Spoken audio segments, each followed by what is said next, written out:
Hey everyone, welcome to my third devlog. If you guys are new to the series, I'm working on a low poly exploration game, and today I'm gonna add writable entities such as boats and animals, and add a few more interactable objects and animal types. Hope you guys enjoy it.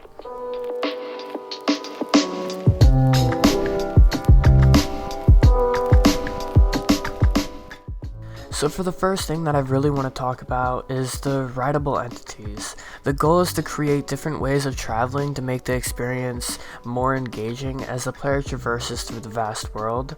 I'm thinking of tameable animals, boats, and wagons, but riding the already existing deer doesn't seem too ethical, and horses are too commonly seen as rideable animals, but I might still add them later on, just not right now. So I decided to create a new animal, and that is the spider jockey from Minecraft, just now you're the jockey riding the spider. For the spiders, much like the rest of the game, I wanted them to be blocky but unsettling to people with phobias of spiders, because they're going to be defined as neutral AI, meaning it won't hurt you unless you hurt it, and it's actually going to be somewhat friendly towards you in that neutral state, hence the reason why you can ride it. This is going to lower the scariness factor of them, and it's going to make sure you're careful around one, because if you attack one, it won't be hesitant to attack back. I feel I might have done well with the spiders. I just need to touch up on a few scripts and add a couple more animations, and they'll be all good.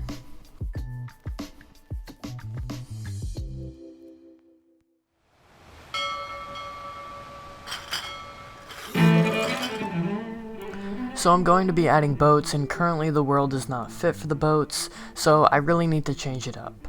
I want to give the players this vast world with water and a few islands to explore, so I raised up the terrain, creating some higher ground, making room for sea level and below sea level, and then after doing some research and trying a few different types of water shaders I found online, because I'm not that good at making shaders, I ended up putting a couple together and then added a simple sine wave displacement to the shader to simulate waves, as well to start implementing buoyancy and other water effects. I somewhat followed Tom Weiland's dynamic water physics tutorial and made myself a script that simulates floating objects with waves.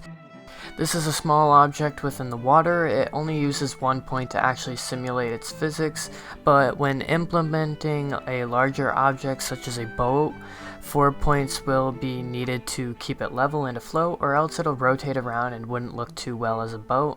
If you look at my professionally drawn images, then it may be easier to understand the pivot points of the objects, as a smaller object only needs one and larger ones need more. So that's my whole spiel on that. If you guys want to see more on it, then go look at Tom Weiland's dynamic water physics tutorial, and he has his own devlogs over there. Check him out. So I started making the boats. I first made a dinghy and then a pirate ship. These are probably the biggest additions to the game since the last devlog, as they provoke a lot of change to the development of the world. For the pirate ship, I took quite a bit of inspiration from Sea of Thieves and images I found on the internet, and currently on the boats themselves you can interact and control them. To add some fun to the pirate ship though, I created some cannons. They shoot a cannonball and have a few seconds delay, but currently you can shoot infinite, so it's fun to just shoot. In the future, I plan on making the sails a little bit more interactable, since right now you can't really interact with them. I'm thinking like raise and lower them, as well as creating an anchor to fully put the boat to a halt when needed. Say you're about to hit like a dock or an island and you want to slam down on the anchor.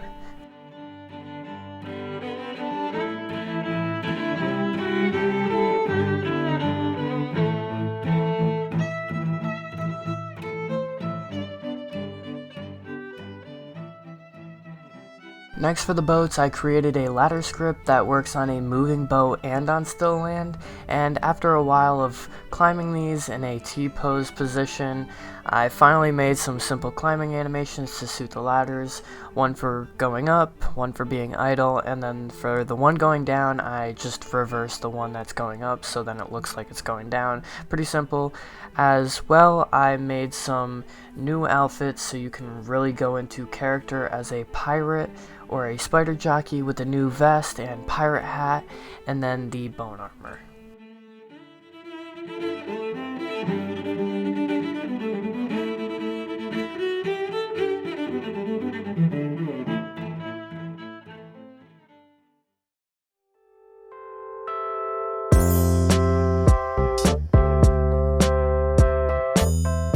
I'll be giving you guys updates on the level design for the game every few episodes, as it's going to be one of the longest ongoing tasks for the game. I really need the criticism and the opinions in this area to really construct an impressive and well-playing world for the players, and coming from making CSGO levels, it's really important to have second thoughts on every corner of every building, and giving the less skilled players a chance at actually finishing the game.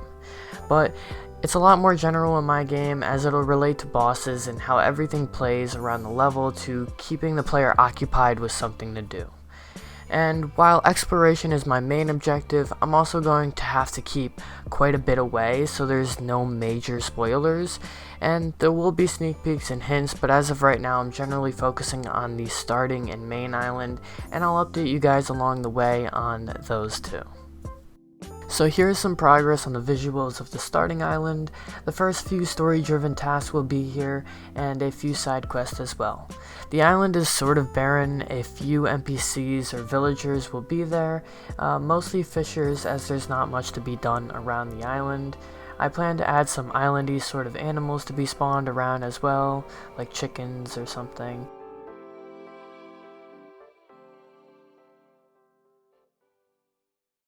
Montage time, yay!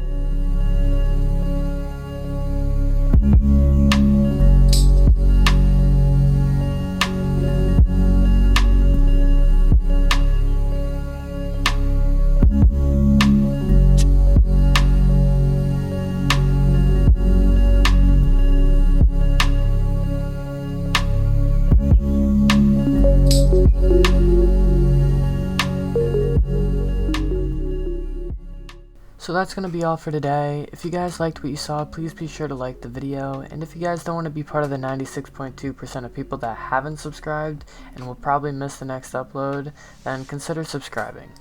I mean, let's be honest, you already made it this far, so you gotta be somewhat entertained, right? And check out my Twitter or Discord, everything's always linked below. And once again, thank you guys for being patient for this devlog to finally come out. Obviously, creating a game can take some time, especially when you're doing it by yourself, and I want to create it without having spaghetti code and a bunch of problems, but I do want you to know that I am actively working on this game. And as always, don't forget to wash your hands, wear a mask, and wipe your ass. Alright, catch you guys next time.